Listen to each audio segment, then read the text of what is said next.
जिद के साथ तैयारी करके फिर अपनी सत्ता वापस लानी है, अपने हकों को वापस लाना है।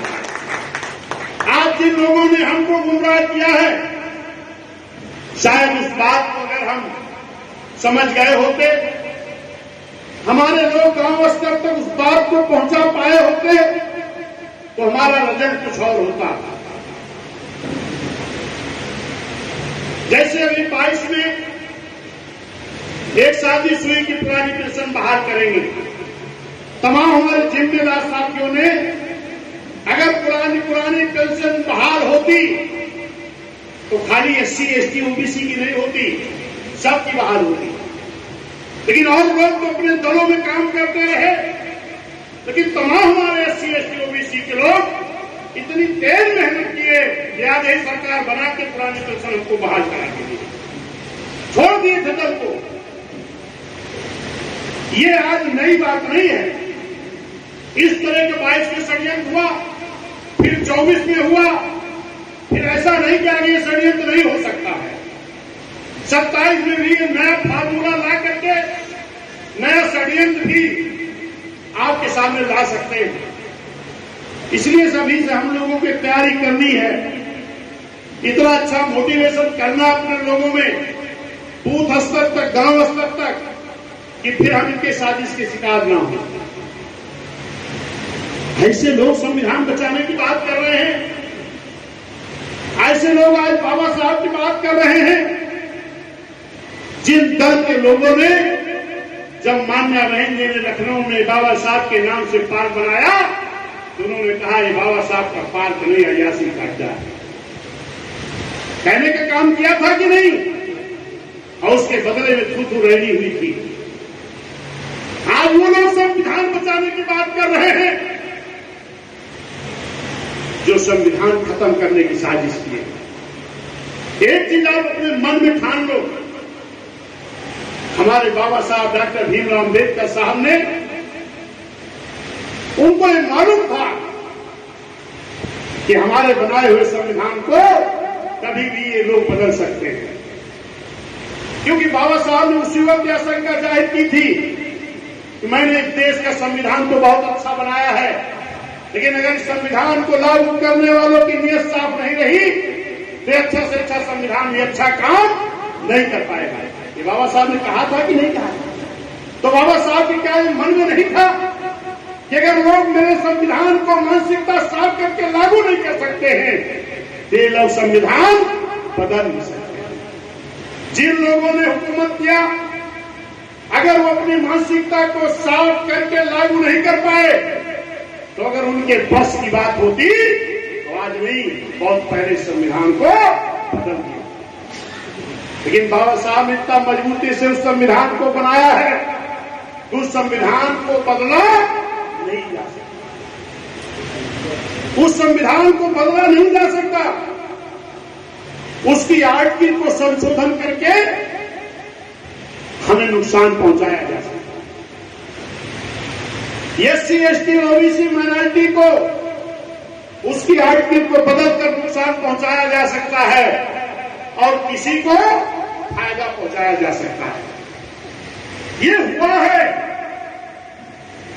अगर ये हुआ है तो संविधान भी बहुत पहले बदल दिया गया होता, लेकिन वो किसी की बस की बात नहीं है। और जहां भी उनके बस में था तो उस चीज को लोगों ने टूट किया है।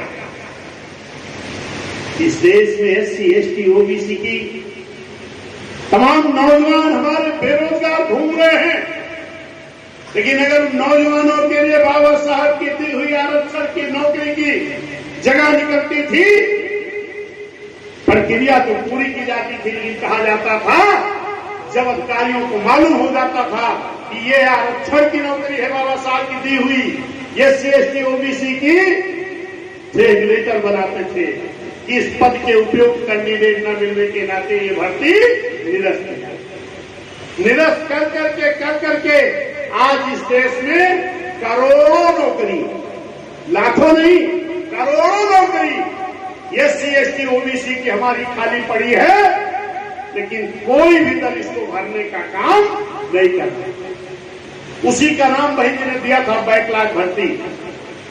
और जो बैकलॉग भर्ती बहन जी भर रही थी, तो क्या वो संविधान के तहत नहीं था क्या? बोलिए, बिना संविधान के भर्ती बहन जी कर रही थी क्या?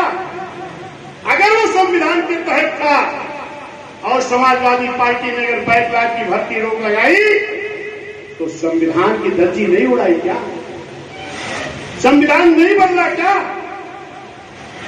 अगर बहन जी ने एससी एसटी समाज को ठेकेदारी में आरक्षण दिया, तो बिना संविधान के दिया क्या? आज लोग क्या कह रहे हैं? हम आरक्षण की लड़ाई लड़ेंगे। आज लोग क्या कह रहे हैं? हम संविधान बचाने की बात करेंगे। अरे जब आपके हाथ में पावर थी, तो आपने आरक्षण छीनने का काम किया। क्या मान्य रहेंगी एससी एसटी की भर्ती संविधान के तहत नहीं कर रही थी क्या? अगर कर रही थी और आपने रोक लगाया, तो संविधान की धज्जी नहीं उड़ाया। अधिकारियों को बहन ने प्रमोट किया था, तो क्या संविधान के तहत नहीं किया था क्या? अगर आपने डिमोशन किया, तो संविधान की धज्जियों को नहीं उड़ाया।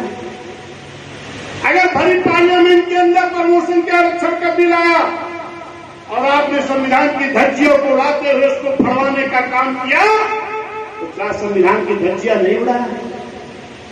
अगर वही ने इस प्रदेश के विकास के लिए तमाम छोटे छोटे बड़े बड़े जिलों का छोटा छोटा जिला बना के विकास करने का काम किया, और उन जिलों का नाम किसके नाम रखा? बहुजन महापुरुषों के नाम। तो क्या उन नामों को बदल करके आपने संविधान की धज्जियां नहीं उड़ाई? क्या हमारे महापुरुषों का अपमान नहीं किया? और आज संविधान लेके धो रहे हो।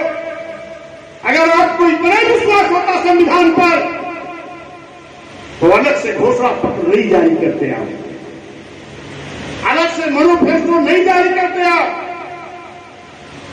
बहुजन समाज पार्टी अकेली पार्टी इस देश में है जो पूर्ण रूप से बाबा साहब के संविधान पर विश्वास करती है और पूर्ण रूप से संविधान को लागू भी कराना चाहती है।